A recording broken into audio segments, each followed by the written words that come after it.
Abra sua Bíblia comigo. Apocalipse, capítulo de número 20. Apocalipse, capítulo de número 20.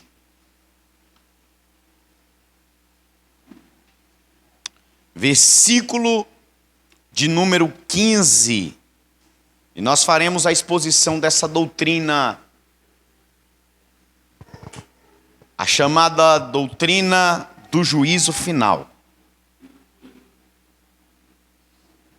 Apocalipse, capítulo de número 20, versículo de número 15. Quem achou, diga eu sou salvo. Quem não achou, diga eu também. Eu espero.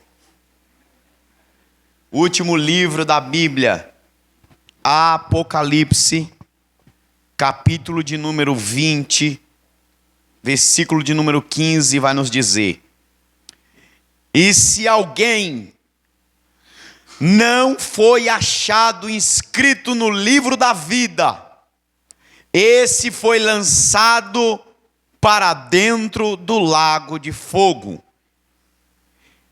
Foi lançado para dentro de onde? Dentro de onde? Diga misericórdia. Repita comigo o tema deste sermão: a vingança final de Deus. Tome seu assento, por favor. Deixe a sua Bíblia aberta, porque nós vamos meditar um pouco nessa doutrina. Uma doutrina escatológica que muitos têm medo de pregar. A doutrina do juízo final. Uma doutrina que tem sumido de cima dos púlpitos da igreja brasileira. Muitos têm se esquecido. Muitos deixaram de pregar essa verdade. Muitos deixaram de alertar sobre essa verdade.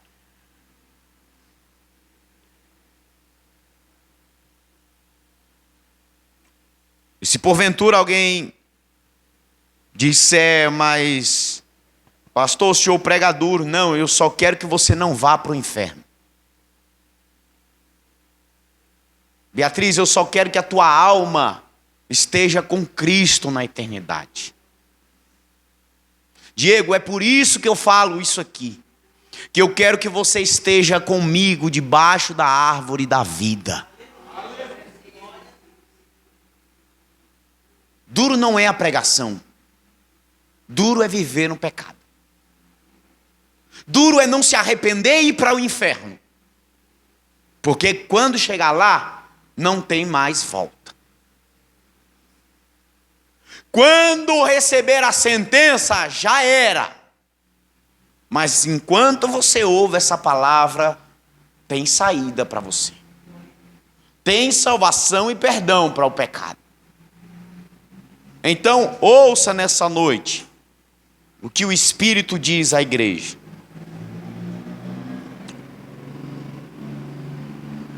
Existia um homem no século XVI chamado Blaise Pascal. Esse homem chamado Blaise Pascal, ou mais conhecido como Pascal, ele era um matemático cristão, presbiteriano. E ele escreveu o que nós conhecemos hoje como a proposta de Pascal. Algumas proposições a respeito da vida após a morte. Ele escreveu algumas proposições a respeito da vida eterna. Ele escreveu a respeito da eternidade. Se é verdade ou não é verdade. se de fato existe ou não existe. Ele escreveu uma resposta a esses questionamentos. E ele escreveu 4 tipos de proposição para essas perguntas. Ou ele fez uma retórica em cima dessas perguntas. A primeira proposição de Pascal foi que se alguém acredita em Deus ou na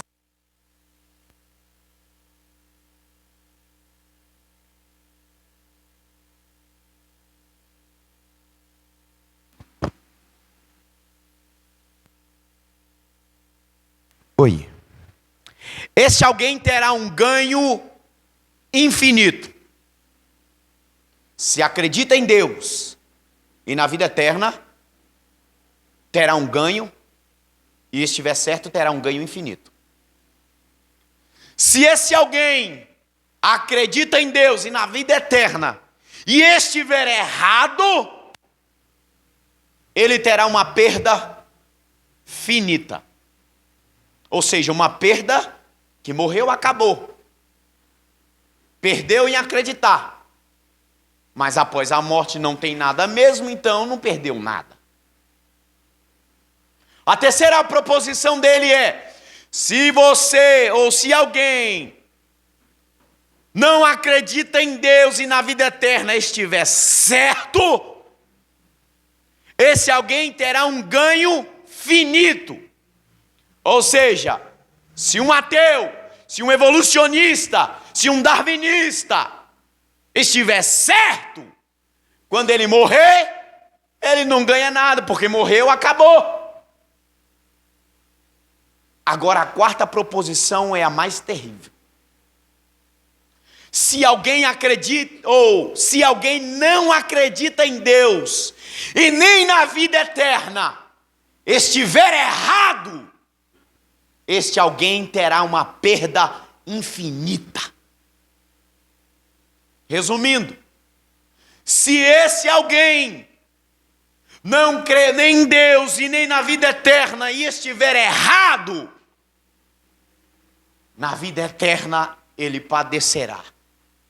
Ele sofrerá o castigo eterno. É isso que Pascal está afirmando. E nós estamos vivendo em uma sociedade que não mais crê em um Deus e na vida eterna. E eu afirmo 100% que estão errados.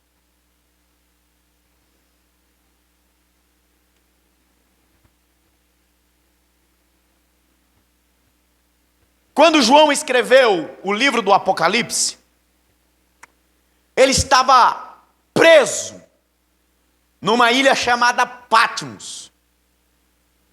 Essa ilha era a ilha do desterro. Quem não adorasse o imperador, quem não oferecesse sacrifício ao imperador como Deus, ou era morto, ou era exilado. Como João não morreu, ele foi mandado para o exílio, a ilha de Patmos. João, ele teve a revelação das últimas coisas, dos últimos acontecimentos, do que estaria por vir, no que Jesus diz a respeito do princípio das dores, até o dia em que virão novos céus e nova terra. João vê tudo. Jesus revela tudo para João. Mas nós vamos nos concentrar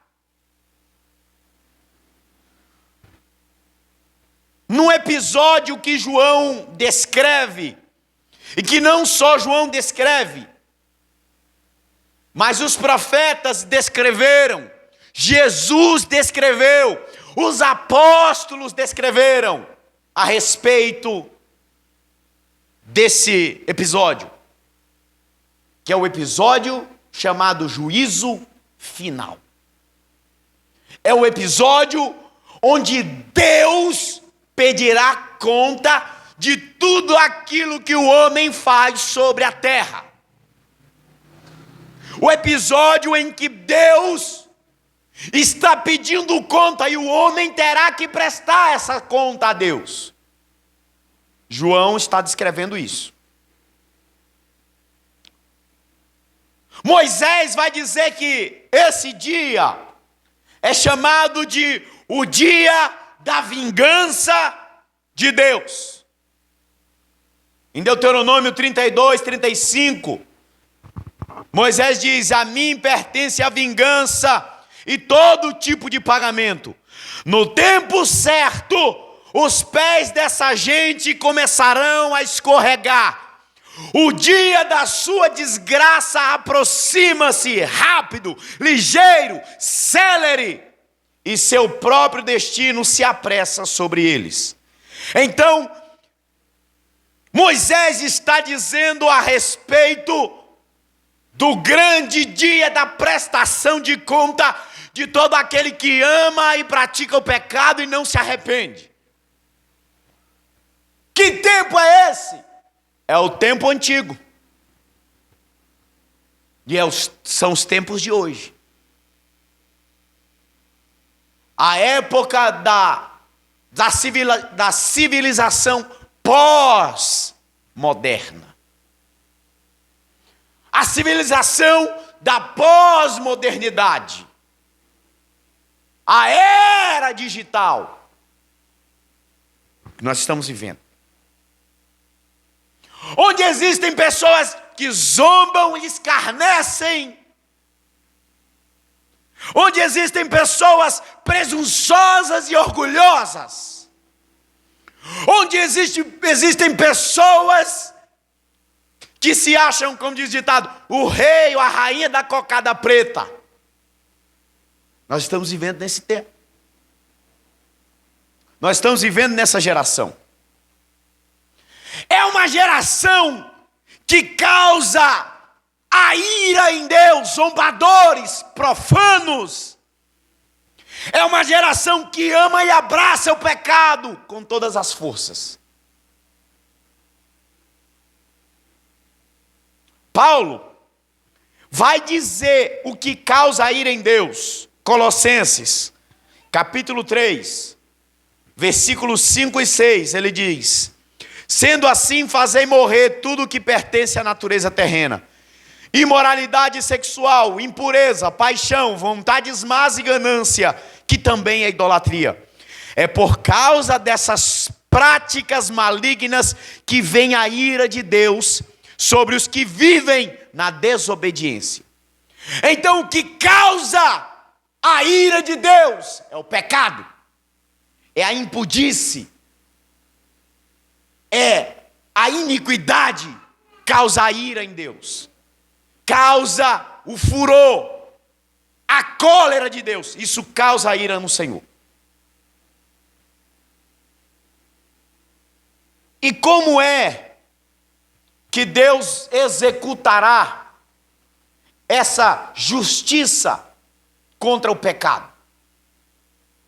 Como é que Deus vai tratar desse assunto? Isaías disse em Isaías 66, 15 e 16: eis que o Senhor virá no meio de um fogo intenso e esplendoroso. Seus carros de guerra são como uma descomunal ventania. Ele virá, pois, descarregar sobre os seus inimigos toda a sua ira, indignação e as terríveis chamas de fogo do seu castigo. Sim, por intermédio do fogo da sua espada poderosa, o Senhor executará o julgamento sobre a humanidade. E muitos serão os que sofrerão a morte pela mão do Senhor. Isaías está dizendo aqui que no dia do julgamento de Deus, ninguém escapará do crivo do Senhor. Ninguém escapará da peneira de Deus. É isso que ele está falando. O juízo de Deus virá. O juízo de Deus parece que está tardando, mas não tarda. O juízo de Deus parece, só parece, que não vem, mas ele virá.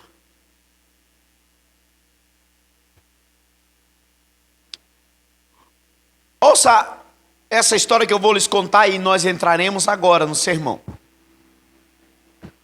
Um homem entra em um motel e pede tudo que tinha direito lá no cardápio. E tudo que ele quis comer e comprar, ele comeu e comprou. E tudo foi ficando na conta do quarto onde ele estava hospedado. E quando ele foi sair daquele quarto, foi entregar a chave do quarto, aquele atendente falou o valor da conta final de tudo que ele usufruiu.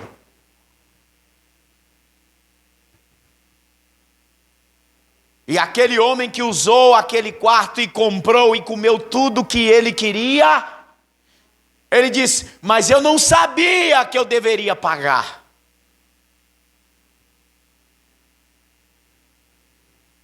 Nós estamos vivendo numa época em que as pessoas estão como esse incauto, esse desavisado, que usou esse quarto de hotel.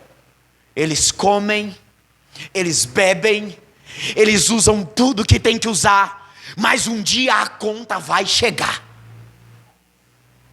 Um dia terão que prestar conta de tudo que fazem na terra. Não sou eu quem digo isso, mas a palavra. Um homem chamado João Calvino, ele disse assim: embora Deus permaneça por algum tempo quieto e delongue o seu juízo, o dia da vingança, ou o momento da vingança, certamente virá. Haverá um dia em que todos estarão diante de Deus e prestarão conta de tudo que faz. Não existirá nenhum ser humano que passará desapercebido diante de Deus. Está com sua Bíblia aberta? Vamos ver, a Bíblia ensina isso. E eu quero que você acompanhe comigo. Em Apocalipse, capítulo 20, versículo 11. A Bíblia diz: vi um grande trono branco, e aquele que nele se assenta, de cuja presença fugiram a terra e o céu, e não se achou lugar para eles. Primeira coisa, no dia do grande julgamento, até a natureza passará pela peneira de Deus. João está dizendo aqui: vi um grande trono branco. Grande, supremacia, trono, domínio, branco, justiça. E ele não viu só o trono branco, ele viu também aquele que nele se assenta. Quem? Deus. E até o céu e a terra fugiram da sua presença.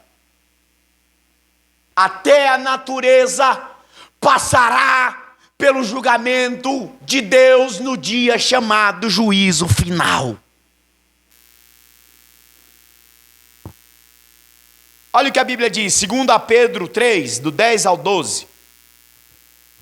Pedro diz assim: entretanto, o dia do Senhor virá como ladrão, nos quais os céus desaparecerão ao som de um terrível estrondo, e os elementos se desintegrarão pela ação do calor. A terra e toda obra nela existente serão expostas ao fogo. Ora, se tudo o que existe será assim aniquilado, que espécie de pessoas é necessário que sejais? Pessoas que vivem em santidade e piedade, aguardando o dia do Senhor e apressando a sua vinda. Naquele dia os céus se dissolverão pelo fogo, e todos os elementos ardendo se dissiparão com o calor. Tudo passará pelo julgamento de Deus. Desde o momento da queda na criação, até o dia do último pecado cometido na terra, tudo passará pela mão e pelo crivo de Deus. Tudo passará pelo julgamento de Deus. Versículo 12 e 13 de Apocalipse 20, olha o que João diz. Vi também os mortos, os grandes e os pequenos, postos em pé diante do trono. Então se abriram livros. Se abriram quê? Se abriram quê? Livros. Veja bem, está no plural. Livros. Continuando o versículo. Ainda outro livro. Aqui está a diferença. Livros, plural. Livro, singular. Livros, S no final. Livro sem S no final.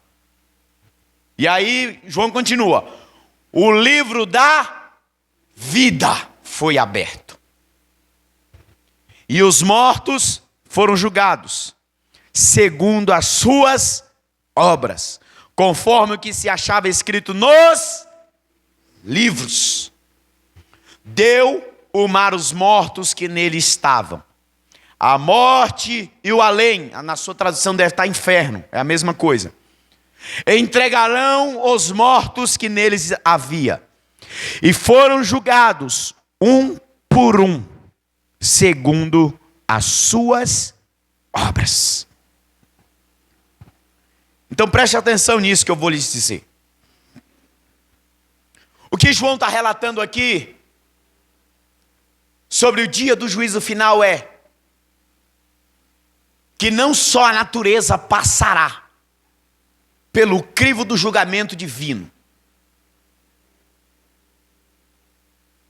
mas todos os mortos, versículo 12, grandes, pequenos, todos, não haverá nem rico e nem pobre,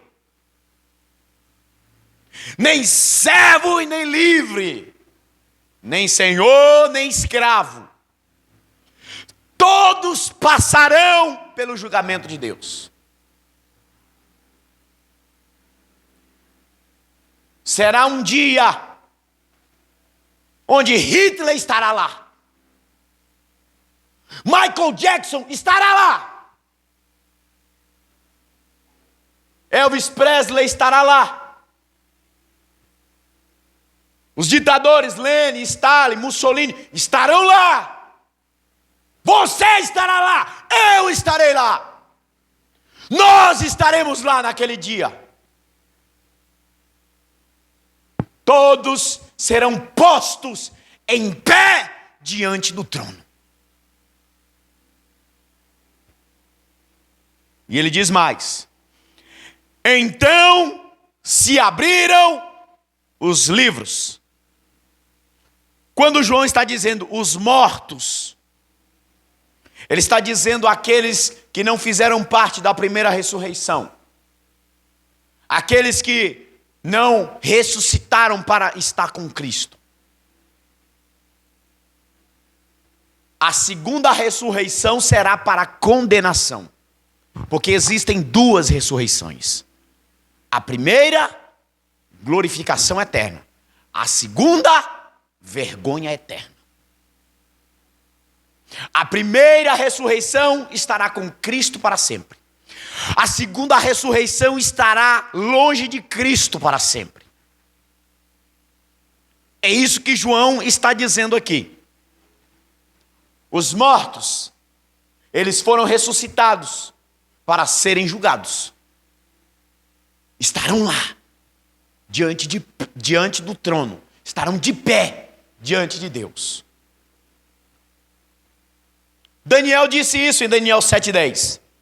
De diante dele saía um rio de fogo. Milhares e milhares o servia. Milhões e milhões estavam diante dele. O tribunal iniciou o julgamento e os livros foram abertos. Vamos falar dos livros. Vamos falar dos livros. Olha o que João diz. Depois que ele falou sobre o livro da vida, ainda no versículo 12. E os mortos foram julgados, segundo as suas obras, conforme se achava escrito nos livros, e não no livro. Ele primeiro está se referindo ao livro no plural. Livros. Tudo aquilo que o homem praticou na terra. Tudo aquilo que o homem fez na terra. Tudo aquilo que o homem realizou na terra. No dia do juízo final, ele prestará conta. Existe uma crença judaica que de quando um ser humano nasce até a sua morte, existe um anjo anotando tudo o que o ser humano faz, e não só o que ele faz, o que ele pensa, o que ele fala. E quando esta pessoa morre, o livro é fechado, lacrado, e só será aberto no dia do julgamento final.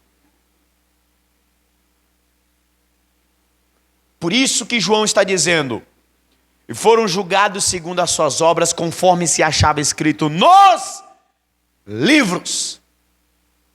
Olha o que o salmista diz. Salmo 62, verso 11 e 12. Uma vez me falou o Senhor, duas vezes eu ouvi que o poder pertence a Deus. Contigo também, Senhor, está a fidelidade, e é certo que retribuirás a cada um segundo as suas obras.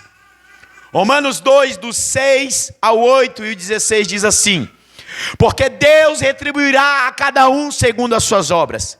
Ele dará vida eterna aos que persistirem fazendo bem, buscando glória, honra e imortalidade. Mas haverá ira e indignação aos que são egoístas, que rejeitam a verdade e seguem a injustiça. Versículo 16. Isso tudo se verá no dia em que Deus julgar os segredos dos homens, mediante Jesus Cristo, segundo declara o meu evangelho. Gálatas 6, 7 e 8. Não vos enganeis, de Deus não se zomba, porque tudo aquilo que um homem plantar, certamente ele colherá. Porque aquele que planta para a carne, da carne colherá corrupção ou destruição. Mas aquele que planta para o Espírito, do Espírito colherá vida eterna. Paulo diz em 1 Timóteo capítulo 5, versículo 24. O pecado de alguns homens são notórios e os leva a juízo, ao passo que de outros só mais tarde se manifestam. Paulo está dizendo assim, olha, existem pecados do ser humano que na própria vida eles vão pagar por esses pecados. Mas existem outros tipos de pecados que eles terão que explicar em outra ocasião. Que ocasião é essa? O juízo final. A ocasião que todos deverão prestar conta. Deverá se explicar diante de Deus.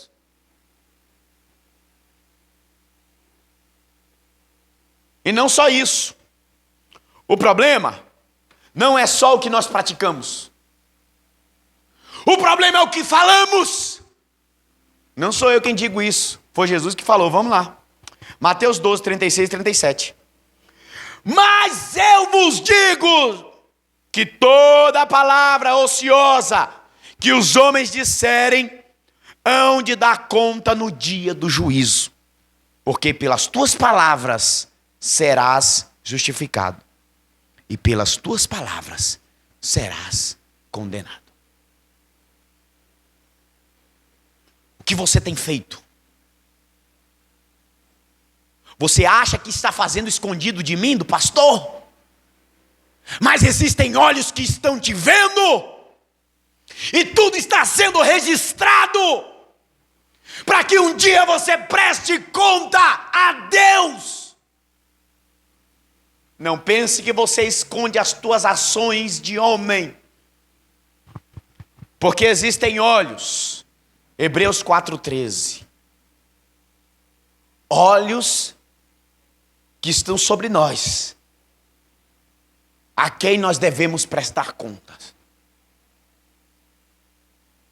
E deixa eu lhes dizer um detalhe. A minha obra, a tua obra, as nossas obras não nos salvarão. Não pense porque você faz alguma caridade que você vai para o paraíso.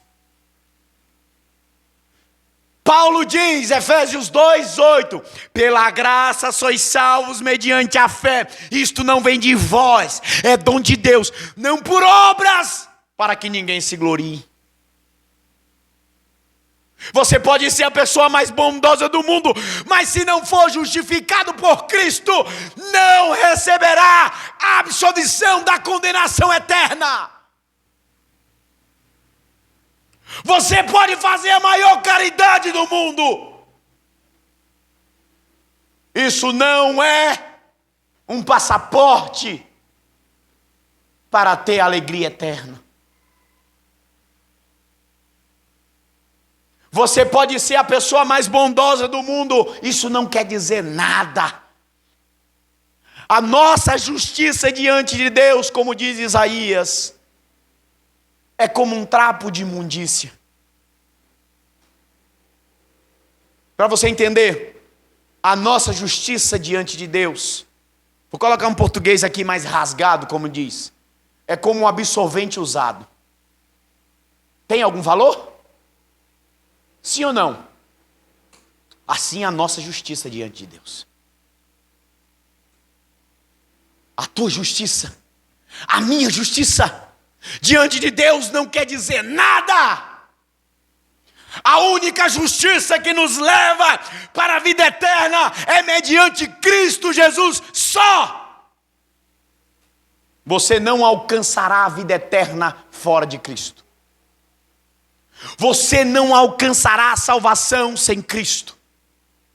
Você pode pagar penitência, você pode andar de joelhos, você pode dar esmolas, mas não herdará a vida eterna. Só por meio de Cristo que herdaremos a vida eterna. Só por meio de Jesus que entraremos no céu. Só por meio de Cristo que seremos salvos do juízo eterno.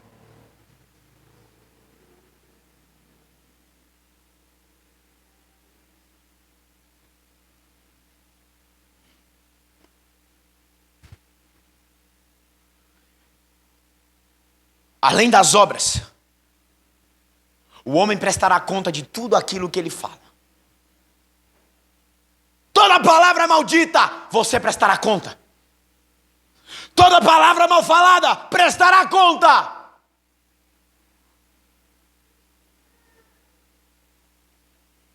Sabe aquele palavrãozinho? Vai prestar conta. Sabe aquela fofoquinha? Vai prestar conta. Sabe aquele buchicho, mexerico? Vai prestar conta. Sabe aquele falatório? Vai prestar conta.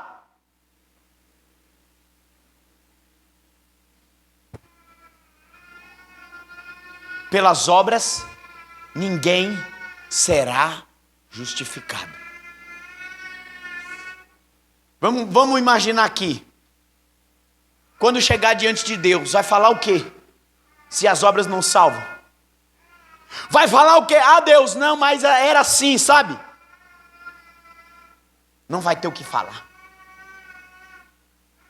Porque a obra não salva ninguém. A obra não justifica ninguém. A obra não faz ninguém entrar no paraíso.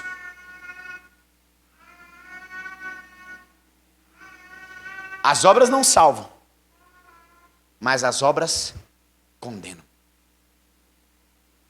As obras não levam ninguém para perto de Deus, mas afastam essa pessoa de Deus.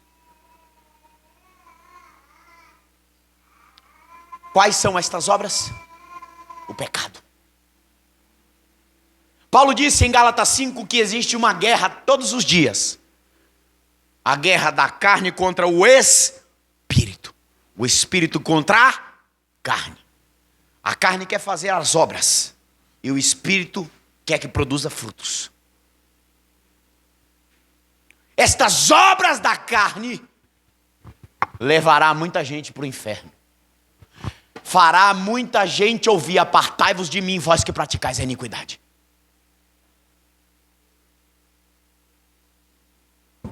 Se você odeia o seu irmão, no dia do juízo, e não libera o perdão, no dia do juízo final, você vai prestar conta diante de Deus por isso. Se você não libera o perdão, prestará contas a Deus pelo que você faz. É um julgamento? Estamos aqui apenas repetindo o que está escrito aqui na Bíblia. Porque mais cedo ou mais tarde, todos nós compareceremos diante do tribunal de Deus.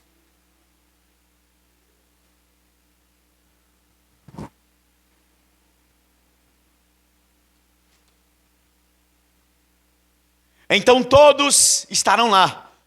Aqueles que morreram no Titanic estarão lá.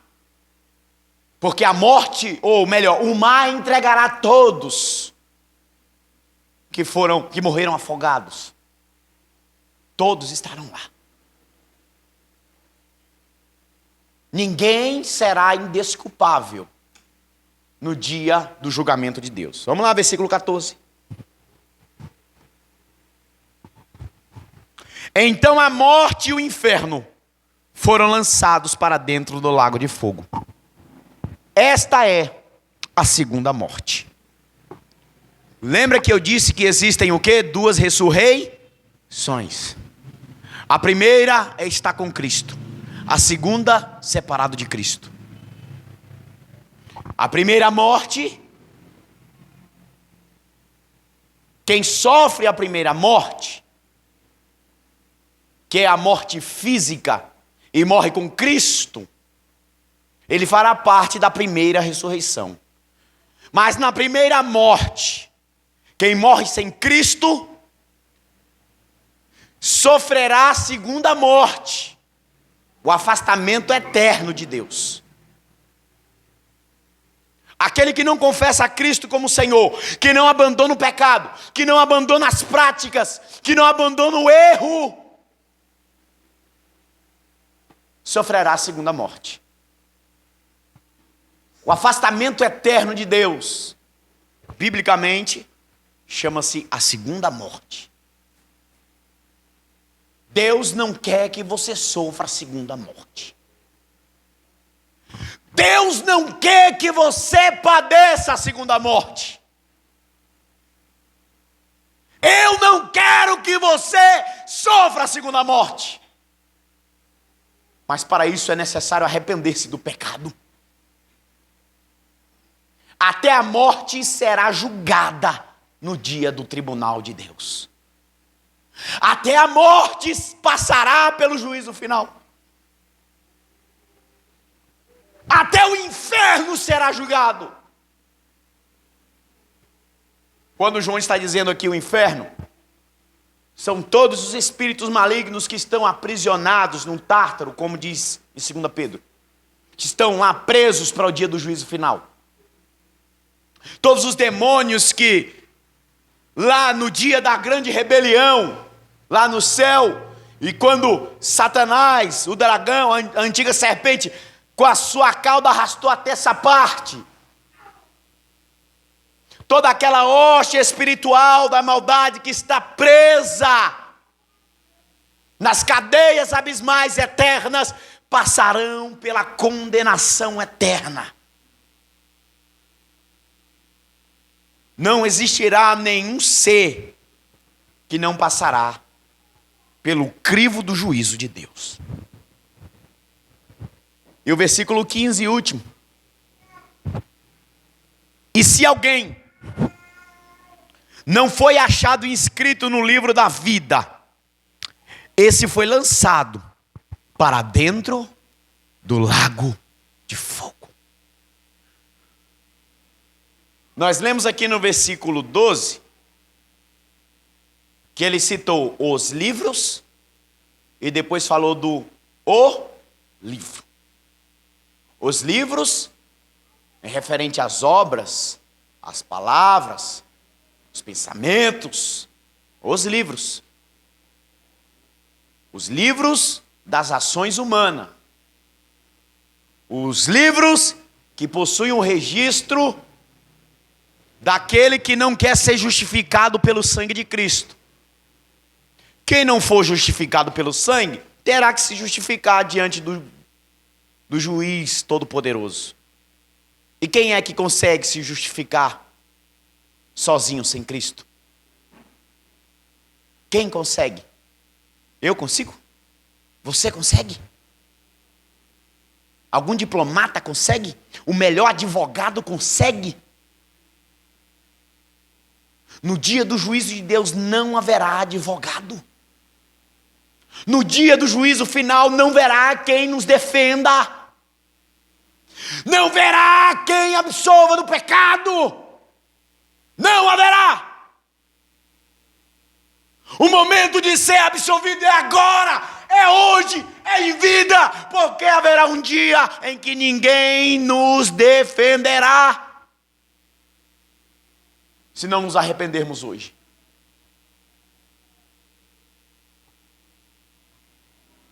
E João diz: se alguém não foi achado inscrito no livro da vida. O livro da vida é o livro onde está arrolado ou escrito o nome de todos aqueles que se arrependem do pecado, confessam a Cristo como Senhor e mantêm a fé no Evangelho. O teu nome está escrito lá se você se arrependeu. O meu nome está escrito lá se eu me arrependi. Mas se não estiver lá, vai acontecer isso aqui. Será lançado para dentro do lago de fogo. O lago de fogo é o lugar onde João diz em Apocalipse, é o lugar onde arde com fogo e enxofre. Apocalipse 14. É o lugar que arde com fogo e com enxofre. É um lugar de dores intensas e agonias eternas. Você em vida tem a sua oração respondida.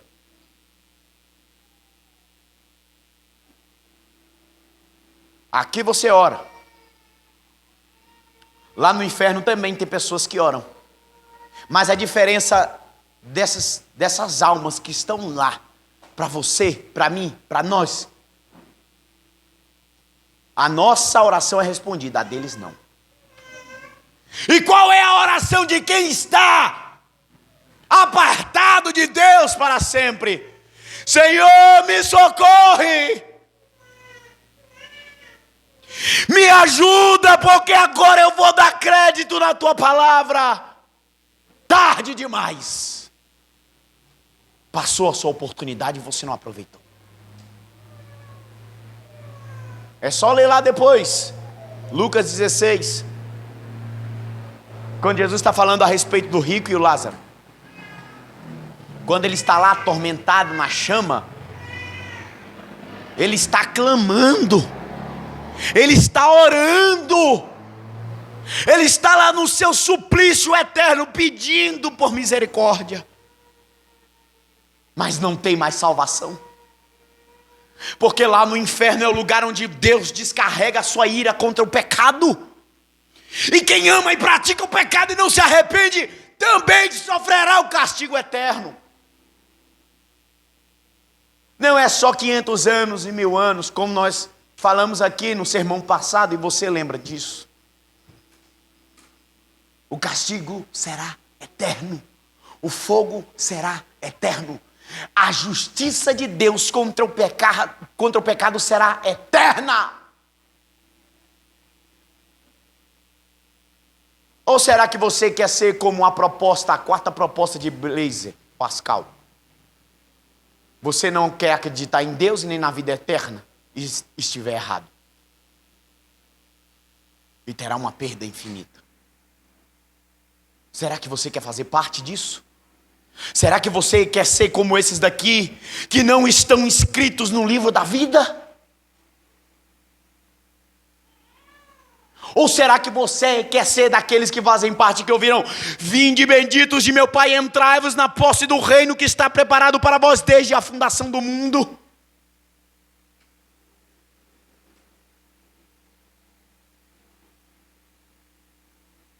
Essa é a separação eterna e a morte eterna. Apocalipse 21:8, João diz: porém, quanto aos covardes, aos incrédulos, os depravados, os assassinos, os que praticam imoralidade sexual, os bruxos e ocultistas, os idólatras e todos os mentirosos, toma cuidado. Ah, mas é só mentirinha. Mentirinha e mentirão, tudo é mentira. E quem mente é filho do diabo, porque o diabo é pai da mentira. João 8,44. Quem mente e não se arrepende tem o seu lugar reservado no inferno. E aí João continua: todos os mentirosos, a parte que lhes cabe será no lago de fogo, que arde perpetuamente em meio ao enxofre. Esta é a segunda morte. E lá no versículo 27 de Apocalipse 21, ele continua: nela jamais entrará coisa impura. Nela quem? Na cidade santa. Tampouco alguém que pratica ações vergonhosas ou mentirosas, mas unicamente aqueles cujos nomes estão gravados no livro da vida do Cordeiro. Não adianta nós virmos para a igreja com a Bíblia debaixo do braço. Não adianta colocar só apenas uma gravata, uma roupa bonita. Isso não quer dizer nada. Roupa não é sinônimo de santidade. A santidade é o teu testemunho como cristão. As tuas ações diante de um ímpio. Como você se comporta nessa sociedade depravada. É não ouvir os conselhos dos ímpios. Salmos 1. É não se assentar na roda dos escarnecedores. É não se deter no caminho dos ímpios. Isso é santidade. É não tomar parte no pecado do ímpio. Ah, mas quem está fazendo é ele. Mas tu está lá no meio da roda, rapaz. Se você está lá, então se levante e fale contra. Se não quer, sai de lá. Mas não tome partido com os ímpios. Você pregou, falou o evangelho, não aceitou. É você e Deus. Eu vou para cá e vou falar para quem quer ouvir. Agora não fique lá na roda. Não fique no meio dos escarnecedores. Você está nessa terra como sal. Você está nessa terra como luz. Porque tem muita gente. Escute isso que eu vou falar para você. Tem muita gente que pega a Bíblia, põe debaixo do braço, vai para a igreja, mas não vai entrar no céu. Pastor, que negócio? Não sou eu que falo isso, não. É a Bíblia. Tem muita gente que entra na igreja, mas não vai entrar no céu. Jesus que falou isso, vamos lá? Mateus 7, do 21 ao 23. Nem todo aquele que me diz, Senhor, Senhor, entrará onde? No reino dos céus. Mas apenas aquele que faz a vontade do meu Pai que está no céu. Porque muitos naquele dia, qual dia? Juízo final. Me dirão, Senhor, em teu nome eu profetizei. Ei, tome cuidado, tá? Nem todo mundo que pula, fala em línguas, é Deus que está usando. Tem que passar por aqui, ó. Se passar pela palavra, aí sim eu vou aceitar. Se não passar pelo crivo das escrituras, falso profeta. Em teu nome eu profetizei. Tem gente que está dentro da igreja profetiza, mas não vai entrar no céu. Em teu nome eu expulsei demônios. Tem muita gente que está dentro da igreja e expulsa demônios, mas não vai entrar no céu. E por que o demônio se submete? Porque o demônio se submete ao nome de Jesus e não a pessoa que está expulsando. O nome de Jesus tem poder. Às vezes quem usa não tem. Mas o nome de Jesus tem poder. Até o ímpio, na situação difícil, se clamar o nome de Jesus, tem ação. Porque é o nome de Jesus que tem poder. E aí diz, expulsei demônios, operei maravilhas. Você sabe o que é maravilhas? É estar um defunto lá deitado, você diz assim, ó, defunto, levanta em nome de Jesus, e o defunto sai correndo. Isso é maravilhas. É ter alguém com a perna amputada ou sem uma perna e dizer, perna cresça, a perna crescer. É dizer para um aidético, seja curado, e ele ser curado. Eu já vi um aidético sendo curado. Eu era criança, tinha 7 anos de idade. Num congresso lá em Goiás. Mas isso não quer dizer que quem faz estas coisas entrará no céu. Aí Jesus está dizendo, em teu nome eu operei maravilhas. Aí Jesus diz assim, ó, então lhes direi claramente, apartai-vos de mim, vós que praticais a iniquidade. Não é necessário aqui, porque existe a lei de Deus dentro de cada um de você, eu apontar o dedo e dizer para você, você está fazendo isso, se converta. Porque a lei de Deus está aí dentro de você. A consciência te acusa e sabe onde você tem que melhorar. A consciência, a lei de Deus sabe no que você deve melhorar. E quando você faz errado, fica lá, ó. Você fez errado. Ó, você fez isso. Ó, isso que você fez, ó, foi errado. Foi errado. Foi errado. Essa é a lei de Deus. Ela te acusa quando você erra. Ela te acusa quando você escorrega, quando você peca, quando você falha. É a lei de Deus. Você sabe onde deve melhorar. E se você está ouvindo essa palavra hoje, é porque Deus quer que você melhore, porque a qualquer momento a trombeta pode tocar e você não vai participar na vida eterna. Se você não se arrepender. O dia de arrepender-se é hoje, é agora, é já. Porque amanhã pode não chegar para nenhum de nós aqui. Ao sair nessa rua, você pode tomar um tiro na cabeça. Pastor, está me colocando medo? Não. Quem é salvo não tem medo. Ele sabe para onde vai. Qualquer momento eu posso ser atropelado. E se eu morrer, eu sei para onde eu vou. Tenho meu nome escrito no livro da vida.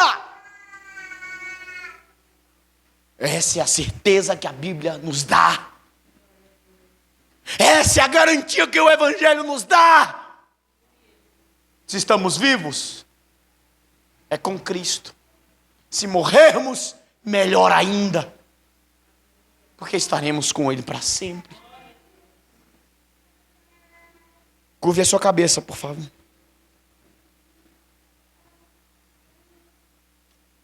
Jesus disse em João 5, 28 e 29. Mas está chegando a hora.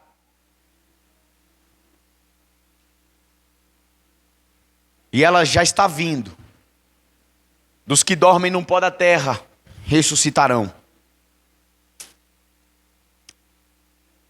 Uns ressuscitarão para alegria eterna. E outros ressuscitarão para serem condenados. Daniel 12:2 também fala assim. Se você está ouvindo essa palavra agora,